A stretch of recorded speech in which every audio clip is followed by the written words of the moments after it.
today, we're looking at your intuitive compass. Guidance is an inside job.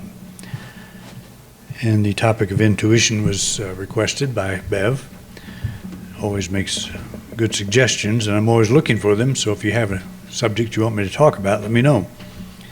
This goes for all of you here and all of you out in YouTube land. Appreciate any input that we get on subjects. There's a lot of them, but really there's just a handful of spiritual principles. If you master one or two, you're doing pretty good. So we'll see what we can do with intuition today. So, have you ever said, I should have listened to myself? You were faced with a decision. Everything seemed fine, but a nagging feeling lingered that something wasn't quite right. You pushed the feeling aside, dismissing it as needless worry, only to regret it later. Anybody ever had that happen? Probably all of us. It's hard to know sometimes when to listen, when not to. But we always know after the fact, right? So we've all had that experience, so we're all in good company. It's part of the human experience, and you've had the other side too. You've also had the opposite experience of saying, I'm glad I listened to myself.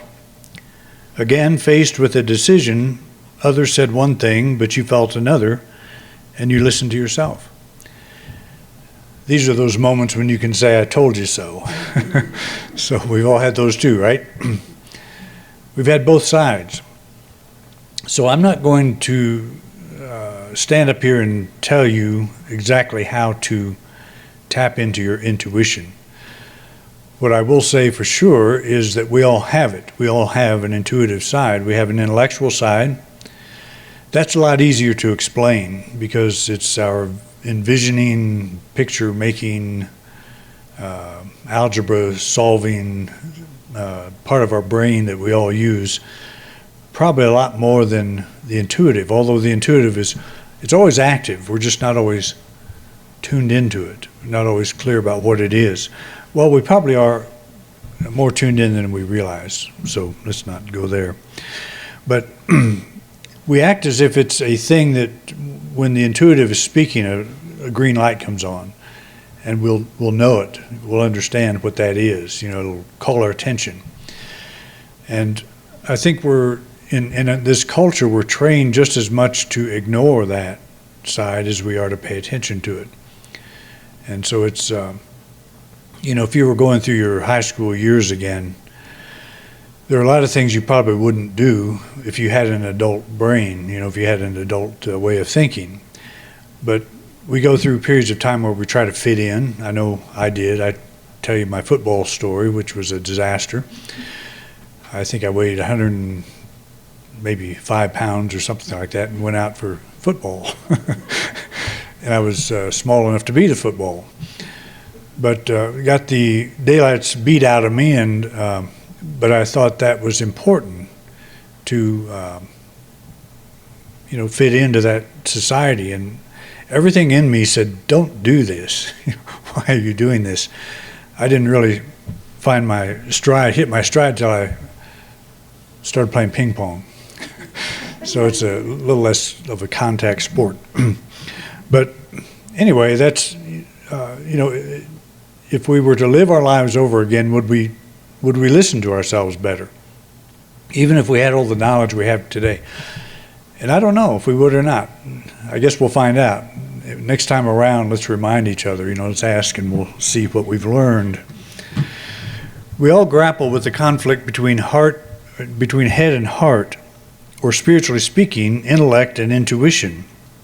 In her book, Lessons in Truth, Emilie Cady writes, intuition and intellect are meant to travel together, intuition always holding the reins to guide intellect. That sounds pretty simple, but it is not as simple as it sounds. It's simple to understand what we're talking about at the feeling level, at that level that is constantly saying, do this or don't do that or whatever, and we don't always listen to it. But I totally understand what she's saying. You know, the intuition at its deepest level, and we're thinking deepest level, it is the light of the soul that is radiating all the time. And that light, in that light contains the pure essence of our being. It is always radiating to us what we are at that deep level. It's telling us the truth all the time. And then the higher that gets, it gets up into the intellectual thing that has all kinds of other opinions about how perfect we are. And it starts throwing those out, and so we don't always hear. But if we could lay aside all of our preconceptions, if there was some magic way to do that, the natural state that we are in is a state of freedom. It's absolute freedom. The soul is absolutely free all the time. And we build these entrapments, these mental and emotional entrapments that make us feel like, you know, our options are limited or whatever, we're something less. But she's talking about intuition from the highest point of view, and she goes into meditation on in her book Lessons in Truth, the secret place of the Most High and finding the secret place, I think, are the two most important chapters in all of Unity literature as far as I'm concerned, because that's the key to getting down to that level of yourself, of becoming still enough to be able to experience that deeper self. And here, you know, during our time of meditation, we just kind of barely get there. We don't give it enough time, but you know, if you really get serious about it, you'll spend 30 minutes to an hour, maybe more. Charles Fillmore, they say, spent up to 6 hours a day in meditation. I'm sure his wife said, "When are you going to get a job?" But you know, he did, I guess. But that's something that, you know, you can't just make yourself do that. I've heard of these retreats, you know, that's what are they, like 10 hours a day you're supposed to meditate for 10 days in a row, and I would have a hard time doing that. I have a hard time doing anything 10 hours straight other than sleeping, and I haven't done that for a while either. We're culturally programmed to do just the opposite. Facts, not feelings, should be our guiding criteria. And yet we want to distinguish between intuition and feelings, especially emotion. Have you ever seen somebody emotionally out of control? I think we call them Karens these days. It's we're not talking about getting down into the emotions. That's something that can be just as dangerous to our peace of mind as you know, being emotionally out of control. We're talking about the intuition comes through the feeling nature, not through the emotional nature, if that makes sense. It's an inner knowing. It's not a thinking about, it's an inner knowing, and it's not an emotion, but it may express through the emotion, and that's what makes it so confusing. It's hard to define what it is, but it's an inner knowing, and when you know it, you know it. It's like my mother, I'd ask her, how will I know when I meet the person I'm going to marry? She said, you just know. You know, when you see her, you know. Well, we celebrated our, what was it, 48th 2 weeks ago. So I guess she was the right choice. My mother knew what she was talking about. We're familiar with the phrase blinded by love. We can relate to the disillusioned bride who says of her ex, I took him for better or for worse, and he was a lot worse than I took him for. So I've run into a few of those. I have performed quite a few weddings, and there was a period where I would ask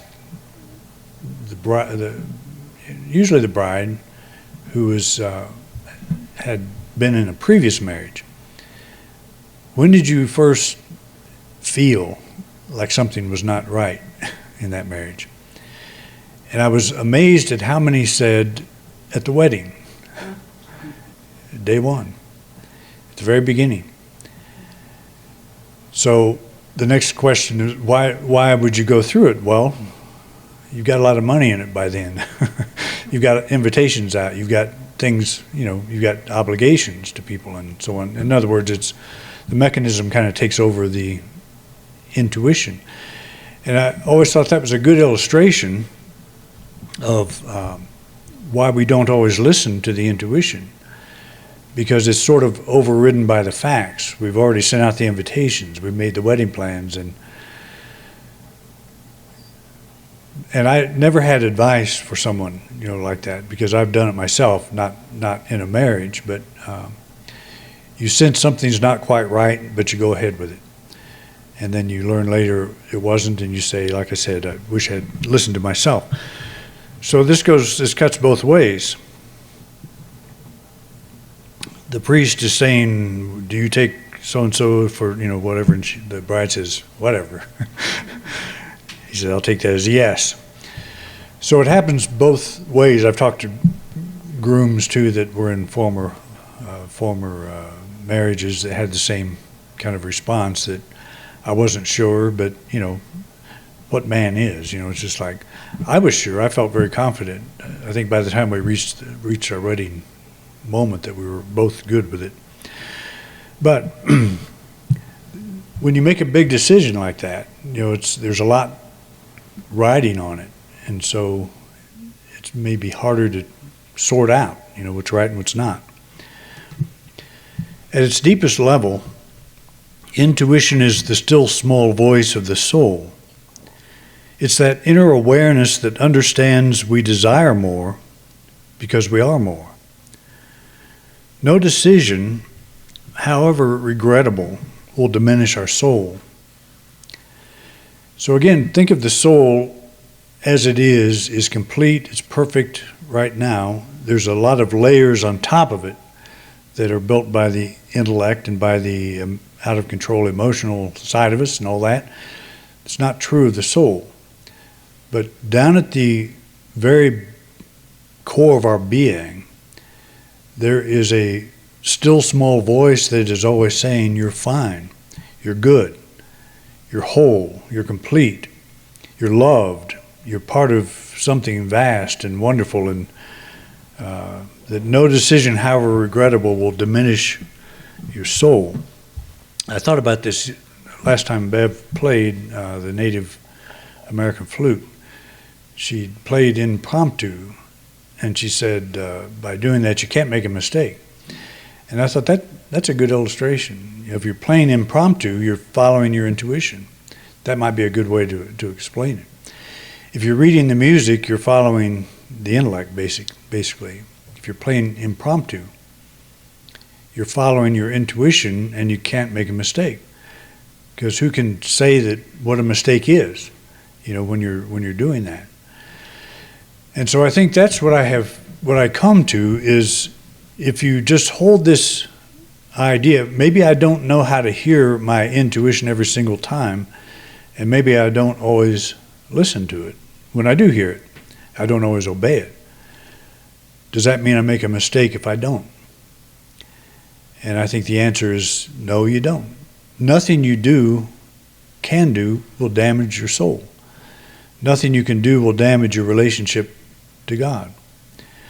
There's nothing you can do that can damage what is real and important about you. We can cover it up with things, but that's only temporary. So we're sort of playing impromptu in life, and if we hold that attitude that I can't make a mistake, that's pretty empowering when you think about it. Because the intellect is trying to always figure out, do I go this way, do I go that way? What do I do in this situation? I think every challenge that we're confronted with, we go through that. We try to figure out what's the right way to go, and we maybe listen.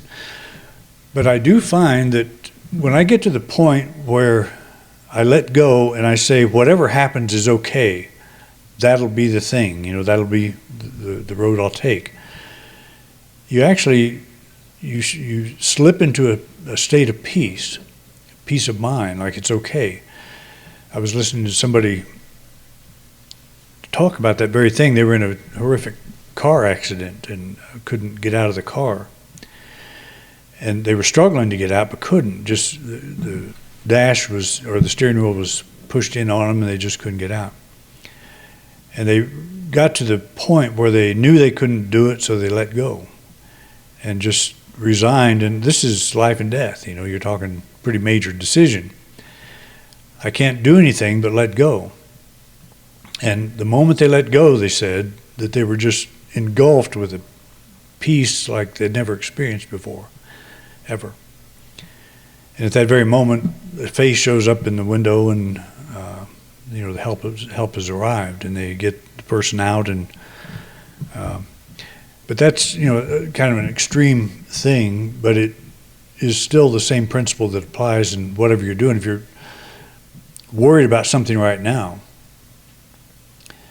don't force yourself to get to that point, but try to let yourself get to that point where whatever happens, I'm playing impromptu here, that I can't make a mistake.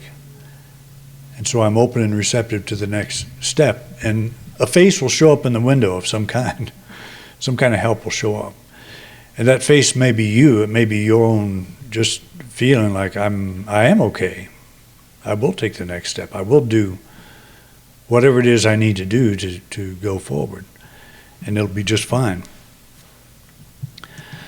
So this understanding empowers us to live free of the fear of making wrong choices. After all, feelings of hesitation can just as easily be driven by a need to protect a weakness rather than evolve a strength. So we can't always go by the feelings. You have a feeling, I'm not sure this is right. That could be you protecting a weakness, not intuition. So it can go either way. So we can't always judge by that gnawing feeling. I don't know how to tell the difference between intuition and that feeling. I don't know how to pass that on. I always recognize it after the fact. I always know that when my intuition has spoken and I either listened or didn't. But at the moment, and to pass on, here's the ABCs of how to recognize that. Because sometimes what we think is intuition, what we would like to think is intuition, is us saying, I don't want to go there, I'm afraid. Something in me is afraid to go there. I would rather have a different outcome. A lot of times we know what we ought to do, but we don't want to do that thing. We don't want to do it that way. And so in a sense, we're protecting a weakness. So if we just, again, let go of that back and forth as much as we possibly can, and just affirm, I can't make a mistake. I'm going to play this impromptu. I'm going to move through this open and receptive to whatever comes. And if doubts arise in me, acknowledge that and just kind of look at, what is that? Is that a weakness that I'm trying to protect? Is it an intuitive feeling? And I think we can get to the bottom of it. But the main thing is we just keep walking, and then we'll know, just a little bit down the road. The intellect wants to know yesterday what we're supposed to do tomorrow. That's kind of a bad habit it has. We want the roadmap. We want to be able to look at it and know where we're going all the time. So if you take that attitude that I'm playing impromptu, I can't make a mistake, you do know where you're going all the time. You're going to be fine. You don't know what the song's going to sound like, but you'll be fine. So we come to a fork in the road. We want what is best for ourselves and others. Do we turn right? Do we turn left? First, we affirm that either way will reveal something important to us. If we're protecting some weakness, we'll discover it. If we're ready, we can correct it. If we are evolving a strength, we'll know this as well. I think it was Marcus Bach, who was one of the early Unity writers, said when he graduated from college, he had two opportunities. One was to go east, one was to go west, job offers or whatever. And so he flipped a coin, told him to go east, but he went west. So there's something to that too. He probably was interested in evolving a strength, and he he didn't go into great detail about how he made that decision, but it was just kind of a passing joke that he told. But it's sometimes that's how it works. You know, you flip a coin. Have you ever done the pendulum thing? Anybody? Ouija board? Tarot cards? What else? Crystal ball. I know Fred's favorite thing's a gazing ball, but that's a little different. But we'd like to know, you know, the ancient Hebrew used to cast lots.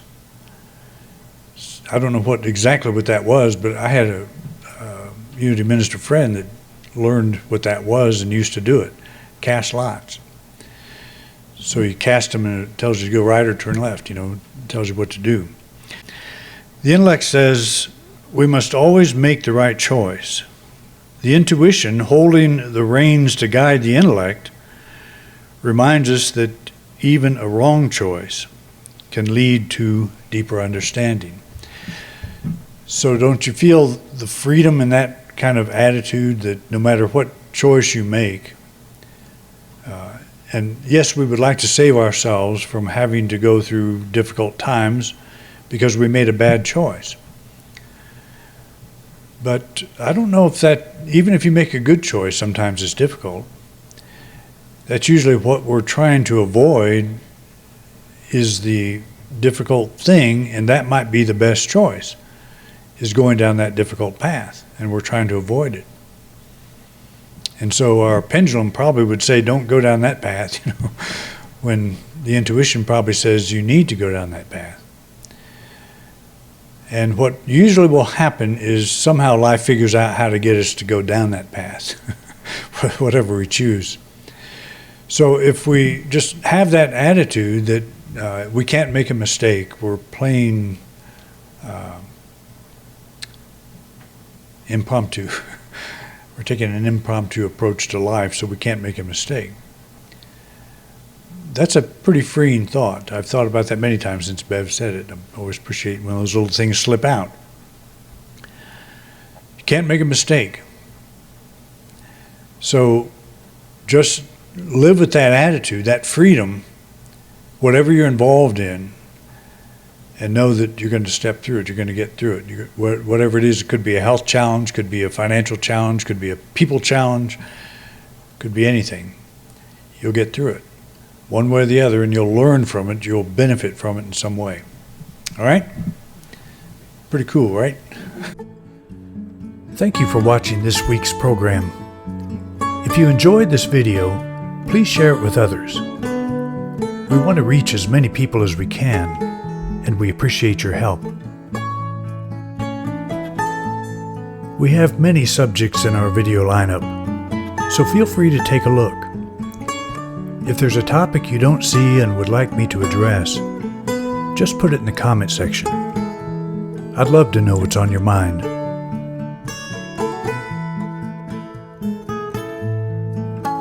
Thanks again for your interest in Independent Unity, and have a wonderful week.